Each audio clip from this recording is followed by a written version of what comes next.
The New Orleans Hamburger and Seafood Company has always been a favorite restaurant for 16-year-old Sophie Trist. But like many teens, there's something she craves even more than going out for fast food.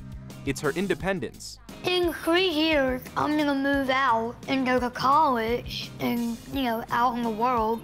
But independence has been a challenge for Sophie. She was born with a genetic disorder called Fraser syndrome, which has left her unable to see. It's kind of embarrassing for a person like me to have to, could you read the menu to me? I mean, it makes a simple task like eating in a restaurant a bit challenging. So Sophie came up with an idea. She decided to create and sell restaurant menus written in Braille for the visually impaired. My dad helped me turn the idea for Braille menus for blind independents into a business opportunity. In the United States, an estimated 1.3 million Americans are classified as legally blind. That includes about 59,000 people under the age of 21. Many people who are visually impaired, like Sophie, use a special typewriter called a Pipkin Brailler to form Braille letters and words, which are raised bumps in unique patterns that can be read through touch. So Sophie got to work.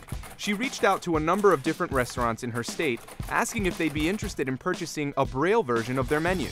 And of course, one of her letters was sent to the New Orleans Hamburger and Seafood Company.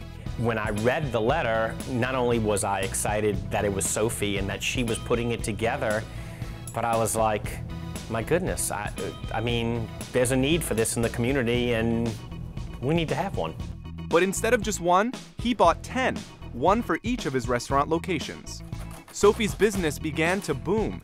In the first 3 months alone, she made more than 30 menus, selling each one at $30 a piece. One restaurant has signs now, they have a Braille menu available, so it's neat to see, number one, that they're willing to do it, number two, that they're now kind of promoting it.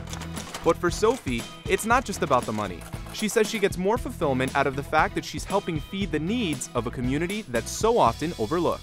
I've given the sighted community awareness that, hey, we're out here and we really appreciate it when we have the tools we need to be independent. Julian Dujaric, Channel 1 News.